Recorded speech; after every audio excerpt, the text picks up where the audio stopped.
I'm Gwen Eiffel, and welcome to the Washington Week Webcast Extra, where we pick up online where we left off on air. I'm joined by Sue Davis of USA Today, James Kitfield of National Journal, and Martha Raddatz of ABC News. Secretary of State John Kerry may never come home again. That's because his legacy and the president's may lie in Geneva and Tehran and Kabul, as he attempts to broker trust where precious little exists.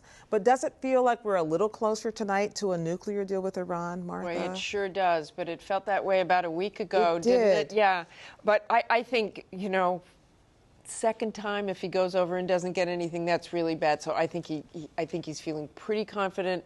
Headed to Geneva again. They're hedging it a little bit at the State Department. There's no there never is. There's no 100% guarantee that they will get this deal. But I think Kerry really kind of rushing over there tonight to try to come to terms of this. And plus, you know, since the last time they met, they've clearly made a lot of progress. That's what I was going to ask. Yeah. What's changed? Yeah, they clearly made a lot of progress last time.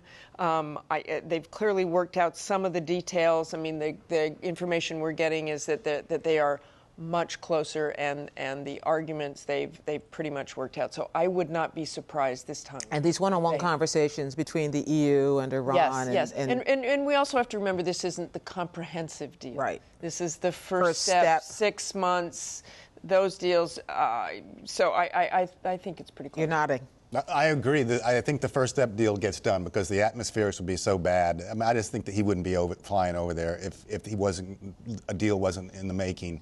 But it's only really a place setter for this. Negotiations will take 6 months about really rolling back Iran's capability to enrich uranium and build a plutonium reactor. That would be a legacy. And that's going to, you know, that's a really tough sell. We've seen it this week with Israel is already basically against a deal they haven't even seen yet. The Saudis are off the reservation. It's going to be very, very tough to actually bring that across the goal line. But if it does, it'll be legacy burnish. I think we can say the lodging industry in Geneva is very happy this year. I want to ask you, James, about Pentagon budget woes, because under this debate we had this week about sexual assault in the military was attached to a Pentagon funding bill. And the thing that Chuck Hagel and others are really concerned about is that sequester is really squeezing the military. Is there any movement on that front? There's not. I mean, there's these talks between the Republicans and the Democrats in the Senate, Paul Ryan in the House and Patty Murray, and we'll see. But they have to find a deal by December, so very close. But the sequester is really damaging the Pentagon. There's just no question about it.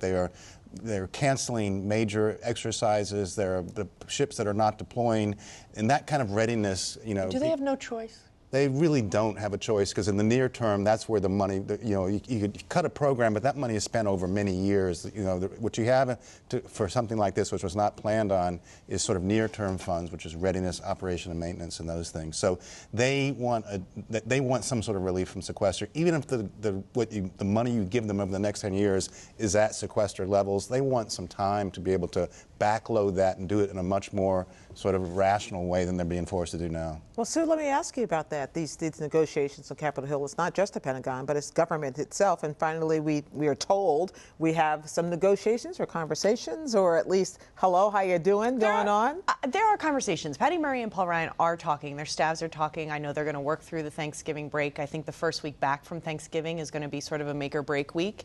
If they're leading into that week of December 13th and they don't even have the framework of a deal, I don't think they're going to get there. I will say I'm very skeptical that they're going to get there. I think one of the indicators that makes me think that there won't be a deal and that sequester levels might be here to stay is people like Mitch McConnell, who went to House Republicans this week. They're at their weekly meeting and met privately and said, you know, sequester is really the only thing that we've really accomplished that has cut federal spending. And this is good for us. And I think it's caught a lot of Democrats by surprise, because I think that they thought that those Pentagon sequester cuts were exactly what was going to make Republicans want to cut a deal. They're actually willing to shoot the hostage. Who thought? And now that Republicans have somehow become champions of the sequester, it's going to make it very, very difficult to find a compromise. Well, and the bad blood over the majority filibuster rules also makes it less difficult for people to sit down across the table from each other, I imagine. Certainly in the Senate, I do think that it probably helped that they voted on this and left town for a couple weeks to sort of let, you know, as Harry Reid said, go spend some time with your family and